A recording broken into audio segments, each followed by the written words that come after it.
Welcome, folks. We had a good night on Friday last week. We had three winners, and then on Monday there, the page had four winners as well.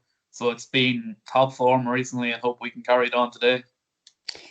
Yeah, definitely. I had three winners on the board on Friday past. You were runner up on all three of them occasions, unfortunately, but you turned the form around on Monday again, and you ended up going on and getting the four winners. And I think you actually won a competition as well. You Jamie Boger. Yeah, I won the Hollywoodbets punter challenge. Yeah, I just handled a bit of fun.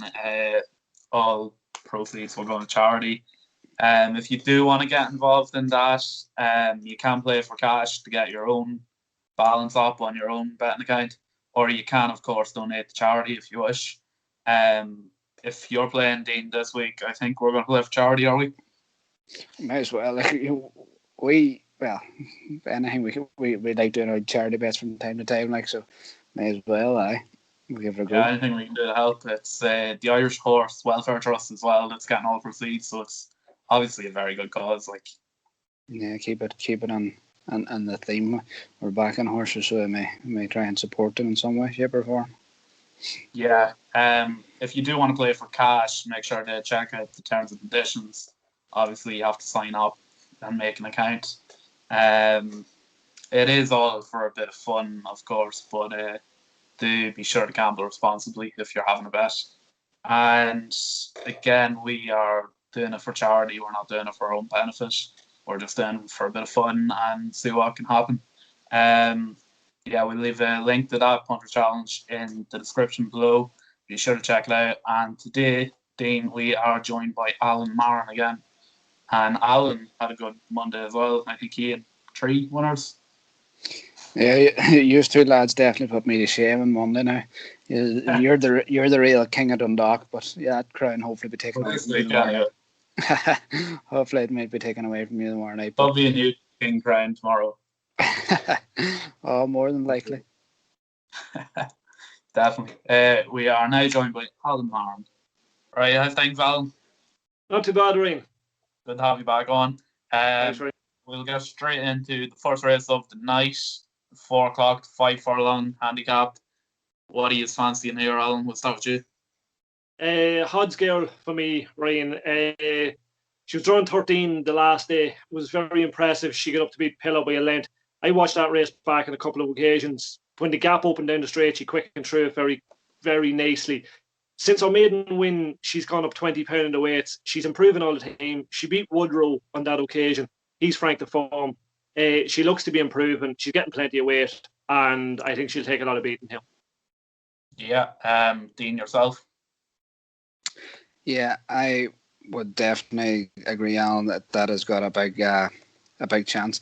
I just don't see how I had humble pie last week after Trish Venture, went and hosed up with me trying to oppose it with a Joseph O'Brien horse.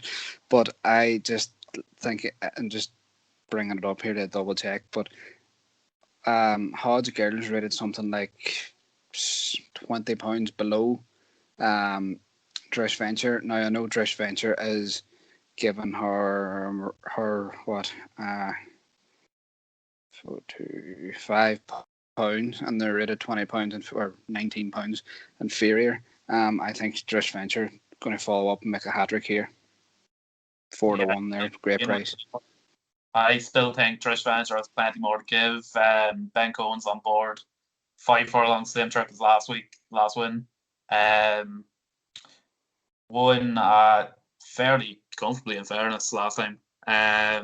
Being obviously that one that you were fancying of Joseph's and like Zen Silence. Yeah. Trish Venture is obviously searching for the hat trick here, and I think he should be able to get the job done at 4-1. Another one I was kind of keen on. Well, I have been keen on for a while. Is the big Gossie. A big price there at 16-1. Course and distance winner and a decent time. But in saying that, if you're going off, I just go off the times posted on the results page on the Racing Post. Dandy Spirit would be the quickest of them by about just under a second or so. But there's not much time that splits them. I think they're going to go a good clip, and I'm hoping Trish Venture gets the head in front again for the hat trick. Yep, so that's 2 for Trish Venture and 1 for Hod's Girl. We move on to 4:30, and for me, this is Joseph O'Brien's race to lose. He used Tower Pisa and Bluebeard's Castle in it. Tower Pisa was very impressive last time out, won by about 6 lengths. Over 1 mile 2, so stepping up to 1 mile 4 here. But for me, I am fancying Bluebeard's Castle. I think Bluebeard's Castle loves Dundalk, really. Hugh Hogan's claiming £7, so that's obviously going to be a big help. And at 5-1, it looks a very good price. Alan, what do you reckon? Yeah, I'm with you, Ryan, on Bluebeard's Castle. Likely to make the run and stays 1.5 miles. Handicap mark up £2 from beating Tartlet ahead the last time. If you go back to the form just the 23rd of November, form just in line with Turin Angel. We seen how it went on Monday. She beat Maleferous. I'd say Joseph will have a good line in with that. He'll know how good Maleferous is compared to Bluebeard's Castle. I'd say Bluebeard's, the price looks decent and solid each way share here. Yeah. I'm 100% in agreement as well. I think Bluebeard's Castle take all the beating here, as you say, lads. Jump out in front, make the running. Stays the mile 4 well. Ran over a mile 2, although as a fellow was watching the programme last week, I pointed out that the 1 mile 2 is actually almost 1 mile 3 around Dundalk. I did have a notion of that, given the distance that was added on, but it was nice of somebody to point out that to us and help us out a wee bit there. But I think on times, again, this is finishing times from the Racing Post, Bluebeard's Castle sets a real high standard. But you can't discount Anna Bonina there as well. 130 rated hurdler who finished 5th to Galouz last time out and 3rd in the listed hurdles race. She gets in there and mark off 88, which, could very well be a very lenient mark on the flat. But I just think the way Bluebeard's Castle travels through the race, cruises to the front, and as you say, the jockey knows him well, and I can see him being hard to beat at 5-1. Yeah, something to keep in mind there as well. You mentioned Anna Bonina. She had an entry in Musselburgh over hurdles over the weekend. It's interesting that they stay at home with her. I noticed Gordon Elliott had a few entries in Musselburgh as well tomorrow and over the weekend. None of them are running. Anna Bonina was entered up as well. So it's just interesting that she's going to take her place in Dundalk instead. Yeah, and she did well, or she won quite impressively last time out at Dundalk as well. So she, I suppose, has good each way plans. What price is she? I think she's 11-2 or something. Yeah, she's in around that. Yeah. The other thing is, as you mentioned, Alan, about that entry in Musselburgh, I seen there where Gordon Elliott has entered as well, but a lot of them, I think, were entered as a chance to get an insight into the handicap market that they were given ahead of the big festivals, so as they kind of know where they stand, which is a bit of smart bit of placing as well. 4-1 there, Anna Bonina. 4-1 Bluebeard's Castle. Swift Verdict 11-4 favourite. That's all with Bet365. Yeah, we move on to the third race then, 5 o'clock. It's a 45-65 handicap over mile 2. For me, Dean, you tipped us one up last time. Storm Elsa was very game to win there over this distance, and I personally do believe she'll win again in this. Every hour on the hour, I feel he could be beat by the trip here. Usually goes over a mile. And Emmett McNamara is riding Storm Elsa, so what is she, 3-1? Very good. Yeah, 3-1. I'm putting her up as well. This is the main news 3 for 3 here, Ryan, in the first 3 races. I just think there's a lot to like about her. Luke McAteer rode Storm Elsa that day, and I would have liked to have seen him back on again today because I thought he gave her a very sweet ride. Looks a great man for riding from the front, especially around Dundalk.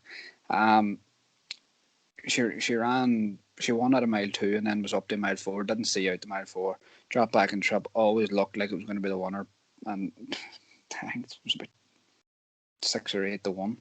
She won it last time. It was a massive price. I would be in agreement everywhere on there. Probably the miles, probably the better trip. Getaway Queen was fancy last time with connections. I know a fella actually had texted me and says that the owners actually thought she was going to run really well. Sam's Missile ran an absolute blinder at 125 to 1 to run third. So he could be maybe one to keep an eye on, but I definitely think Storm Elsa takes the beating. Yeah, and Alan, yourself? Getaway Queen for me, just on the line of form through Storm Elsa. She actually gave her £6 on her last run. She'll be getting £6 this time, so it'll be a £12 turnaround. I would think she's only £2 higher than her last win. I've seen her in around there 10 or 12 to 1. Again, that line of form, Pineapple Express was in that race, came out and finished second on Monday. Form stands out. I'd say each way Getaway Queen in around 10 or 12 to 1, you couldn't go wrong. Yeah, and we'll move on to the fourth race of the night, 5:30. Again, it's a 45.65 handicap over mile 2. For me, I'm going for Emma McNamara again. He's riding Blackstone Cliff for John McConnell. He was second behind Chateau Masseur last time. He won comfortably here back in November as well. He'll probably go well here at 13 days, I'd say. Well, we've just made it 4 out of 4. I really like this lad. 13 to 8. They've just done moved me double for the night at Dundalk. It's Blackstone Cliff and Devil's Outlaw, Joseph O'Brien's in the maiden. I think the entry's going to be hard to beat both on there, 13 to 8. Can see them being even money, if not shorter, tomorrow. Lots to like. Is a nice race, this. I know we were talking about it the other day. You know, Blackstone Cliff has great form around Dundalk. Gormanstown as well. There's a couple of them in there. But I just think John McConnell, Dundalk. Yeah. Blackstone Cliff for me. Yeah, I'm going to go further down the market, lads. I think there's one just lurking there. Monsieur Piquet. He's in around 14 to 1. Now, if Getaway Queen happens to go well in the race beforehand, that line of form just is in it as well from the 3rd of December back 2019. She beat him a length and 3/4. You know, if you look at it, Alan Marron stays on board. If you go back to it, Macaban City won the race. Now, if you stop that race at the 2 pole, there's only one winner, and that's Monsieur Piquet. Kicked for home, went clear, and then wandered all over the place. And I'd say just petrol gauge just went to empty. Now, if they decide to go prominent again tomorrow, I'd say they could kick him on the bend. Could be a different story. I'd keep an eye on the market, but 14 to 1 for me looks big. Yeah, I actually watched that. Oh, sorry, go ahead, Ryan. How about Weddy? Yeah, I actually watched that race back, Alan, as you mentioned about it in a group chat there was. And I can see why your point is there. It has really good each-way value. I think the drop back and triple do him no harm. It's just whether or not he can have the gears to kick that wee bit earlier and stay, which he wasn't disgraced over the mile 4, but I definitely think a mile 2 could be his trip. Yeah, and what do you think of Noble Expression? Dennis Hogan is actually riding it in a 20 to 1. God, there's one. That is a standout. Yeah. Top weight as well, or top weighted in the handicap.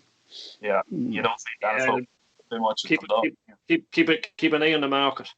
Yeah, definitely. Yeah, it's 101. Yeah, great draw, stall 3 as well. Yeah, so we'll move on to the 6 o'clock. It's Mile Maiden. Dean will start with you on this one. I'm going to skip this one, Ryan, because I've just put it up there on the Patreon with Irish Racing Hour, and I've seen a few of the folks on the last day about maybe saying we should miss them out, so we'll grant them their wish here. I'll skip this one. All right. I'll start anyway. I'm going for Dream Round, Alan.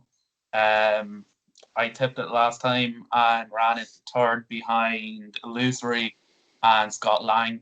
Maleferous was 4th in that, and Maleferous obviously beaten by Knowles there on Monday.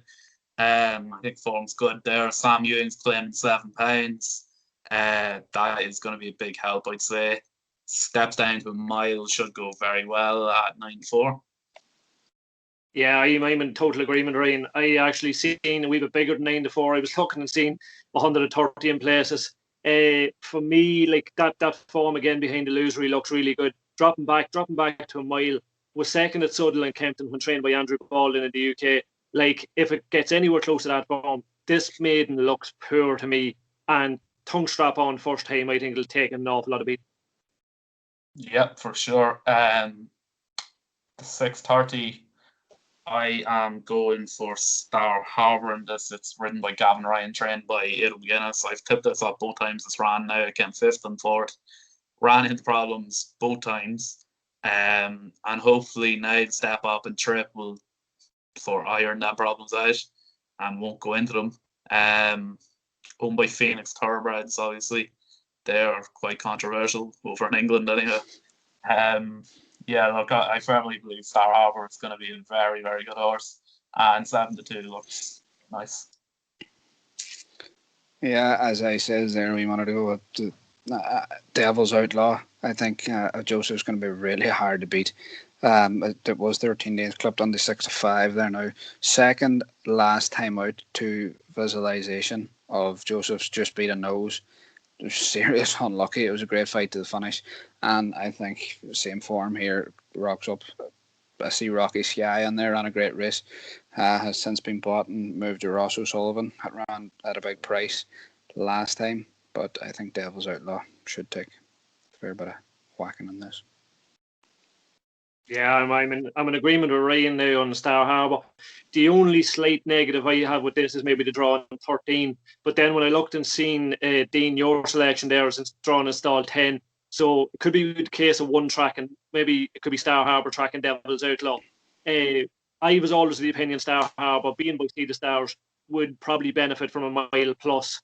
So I'm really encouraged to see this going up to a mile this time around, and I'd say it'll go very close. I'd say it'll probably battle it out with Devil's Outlaw. Which one of them stays the better is probably the question. The first 5 in the market there, I'm just looking at it in Racing Post. Devil's Outlaw drawn 10, Rocky Sky drawn 17, Star Harbour 13, Virtual Hug is the only one that's drawn low in stall 1, and You Owe Me Money is drawn 16. So all the ones at the head of the market are all drawn wide. Yeah. We've seen an awful lot of white draws winning at the Dundalk lately as well. Yeah. So it doesn't. I don't think it has much of an effect over the mile distance as it would have over the 6, because 6 you're kind of near enough under the bend straight away, and you don't want to be caught wide.